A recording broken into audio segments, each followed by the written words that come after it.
చురుమర్తి లింగయ్య గారు ఉన్నారు నగరికల్లో. మరి వారిని అడిగి ఎలక్షన్ గుర్తు చెప్పండి సార్, ఎలా ఉంది ఎలక్షన్? చాలా బాగా అద్భుతంగా ఉన్నది. ఎందుకంటే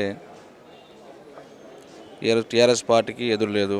సంక్షేమ పథకాలు చాలా అద్భుతంగా జరుగుతున్నాయి. కన్యాలక్ష్మి కానివ్వండి, ఆసరా పింఛన్ కానివ్వండి, ఇలా రైతు బంధు కార్యక్రమం కానివ్వండి, ఉచిత కరెంటు కానివ్వండి, ఇలా కాళేశ్వరం ప్రాజెక్టు నీళ్ళు తీసుకొచ్చే కార్యక్రమం అండి.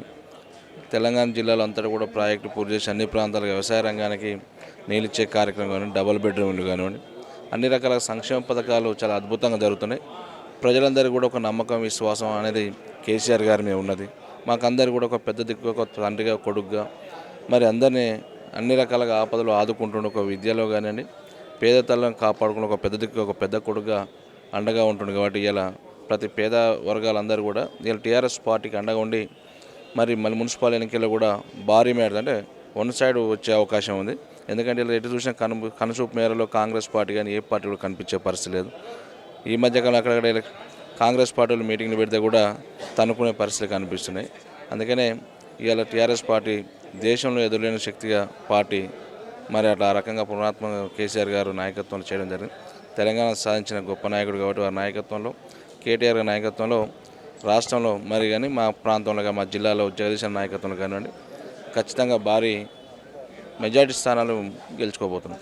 అయితే రెబల్స్ పెడితే ఎక్కువ ఉన్నట్టుంది అంటుంది. ఎక్స్ఎమ్మెల్యే వారి యొక్క వర్గం నిలబెడుతున్నట్టుగా వార్తలు వినబడుతుంది. ఇది క్లారిటీ ఇస్తారా? రెబల్ అనేది నాకు ఎక్కడ లేదండి. మొన్న ఎలక్షన్లు కానివ్వండి, స్థానిక ఎలక్షన్లు కానివ్వండి, ఈ ఎలక్షన్లు కానివ్వండి, మొన్న ఎలక్షన్ స్థానిక ఎలక్షన్లో ఎంపీపీలను జడ్పీటీసీలను కూడా కైవసం చేసుకోవడం జరిగింది. ఇప్పుడు కూడా పార్టీ ఆదేశాల మేరకు పార్టీ యొక్క ఆలోచన మీదతోటి పార్టీ లైన్లోనే పనిచేసుకుంటూ మొన్న సభ్యత కార్యక్రమం దాదాపుగా 65,000 సభ్యత కార్యక్రమం చేయించినాను. ఏదేమైనా పార్టీ కేసీఆర్ ఆదేశాలతోటే మేము పనిచేసుకుని పోతాం. పార్టీ లైన్లో పనిచేస్తాం. పార్టీ విరుద్ధంగా ఇక్కడ పనిచేయలేదు. పార్టీలో సభ్యత్వంలో మా దగ్గర కొంతమంది ఉన్న చాలామంది నాయకత్వం ఉన్నది. వాళ్ళందరూ కూడా సమన్వయం చేసి టికెట్లు ఇచ్చే కార్యక్రమం చేస్తున్నాం. పార్టీ టీఆర్ఎస్ పార్టీ ఒకప్పుడు పాత పార్టీ, కొత్త పార్టీ, కొత్తగా జాయిన్ అయిన వాళ్ళు, ఉద్యమకారులు, వీళ్ళు ముగ్గురిని మేళమించుకొని టికెట్ ఎలా ఇచ్చే అవకాశం ఉంది? మీరు కొత్త పాత అందరినీ కలయికతోటే ఆశాజీవులందరినీ కూడా వాళ్ళతో మాట్లాడి సర్వేలు చేయించి సర్వేల ప్రకారం టికెట్లు ఇస్తాం. రాని ఏడాది కొంతమంది ఆశాజీవులు గట్టిగా పనిచేసే వాళ్ళు ఉన్నారు, వాళ్ళకి నామినేట్ పోస్టులు ఇచ్చే అవకాశం ఉంటుంది. ఓటర్లను ఎలా మీరు ఓటర్ల మహాశయులు అందరూ కూడా విజ్ఞప్తి చేస్తున్నాం. ఈ మధ్య కాలంలో గౌరవ మంత్రివర్యులు వర్కింగ్ ప్రెసిడెంట్ కేటీఆర్ గారితో కానీ జిల్లా మంత్రుల సహకారంతో కానివ్వండి దాదాపుగా చిట్టాల నా మున్సిపాలిటీ పరిధిలోనే 1,70,00,000 రూపాయలతోటి నిధులు మంజూరు చేయించి పనులు చేయడం జరిగింది.